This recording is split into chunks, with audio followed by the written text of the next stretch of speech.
Hey everybody, Anna K. Morris here with another quick coaching video for you. And I want to keep talking about what I was talking about yesterday, actually, with the whole concept of not throwing something out and then Derek saying that, but he wasn't keeping it, which is crazy, right? Because if you're not throwing it out, then you are keeping it.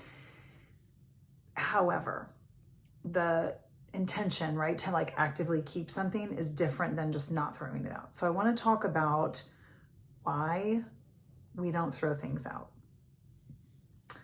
It wasn't something I talked about yesterday, and it's important because I've been on a roll of like getting rid of things. We're going to be moving soon, and so it's a lot of it is in response to that. But the other thing is largely because of the clients that I'm coaching and those who are like hanging on to things, it's because we're afraid to let go. And why? Some of it may be because you're so accustomed to it, because you're comfortable with it, yes. But there's another part of us that's also afraid to let it go because what if nothing shows up, right? Like what if you make the space and then the thing that is what you've been wanting does not show up? So I'll use myself as an example. I was in a very long-term relationship, about 4 years, and then another year on and off. And the reason that we broke up was the exact same reason as what I saw in a journal that I wrote after our first date.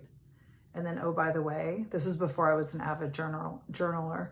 This is when I hated journaling, actually, was the same exact reason as what I wrote in that journal was exactly why we broke up. And then I didn't journal for the 5 years that we were together. And the large part of why I stayed in the relationship when I knew in my soul, in my gut, that we were not an emotional and an energetic match was because I was afraid that if I wasn't with him, I would be alone. And I would have been alone. However, I would have been moving towards a relationship that was a match for me. But because I stayed in this relationship so long, guess what? There's no space for another relationship, right? And then when it finally ended, there was space, and oh, surprise, surprise, like I was able to meet the man of my dreams and get married to Derek. Derek is the same person, and be in a relationship that was actually a match for me. And oh, by the way, I could be friends with this 5-year relationship ex of mine because it wasn't this awful big thing, right? Like it was just really that we weren't a match. And same thing, like if you are looking to create space in your life and your house isn't working for you, nothing wrong with the house. It's just not a match for you anymore. I just worked with a client who was going through a divorce. There's nothing wrong with her husband. He's just not a match for her anymore. She has grown a lot and he is exactly the same. He didn't grow. That's not his fault. And it's honestly not a problem, except for the fact that she grew and it was no longer a match for her, right? So just like I was talking to somebody the other day and they really don't like Australia. Does it mean Australia is a bad country? No, the person just doesn't like Australia. Not a big deal. It's like Dean doesn't like bread. Does that mean bread is, no, nothing wrong with bread. He just doesn't want it. So I want you to take a look at what are you keeping in your life that's not actually a match. Now, this may be a tangible thing, right? Like a cup, I don't know. Like if you're cleaning things out, it might be a relationship.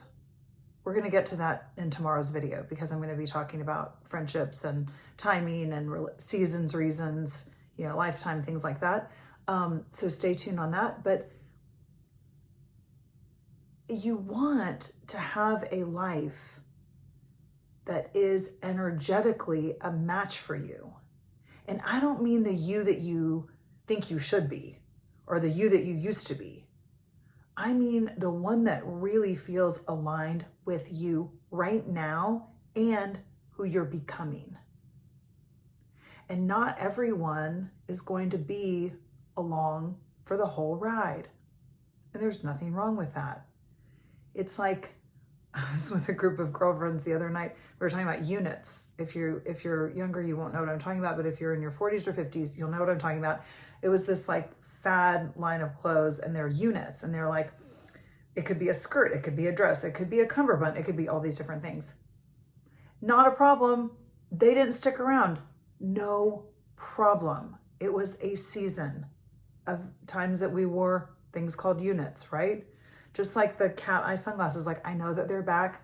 It's not a sunglass I want to wear. No problem if somebody else does.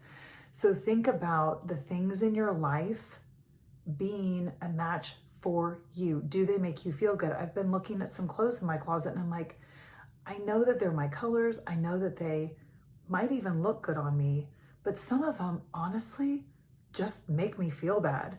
They bring me back to a time when I didn't feel very good in my body, and that's what they remind me of. So guess what? They gone. They need to go. They need to go to another home, right? So start thinking about the letting go, because that's when you really have space to call in what you want. And if you are unwilling to let something go, I recommend journaling about that. I recommend, why is it that I stay in this friendship that always leaves me feeling bad about myself?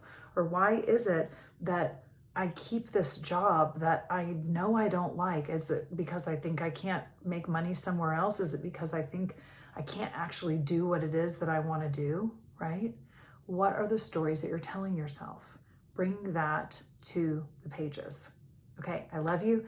If you are interested in private coaching or learning how to journal with me, go to my website, annakmorris.com, and you can also stay tuned for some podcast episodes that will be dropping soon on the Have It All podcast. I love you, and thank you for being here.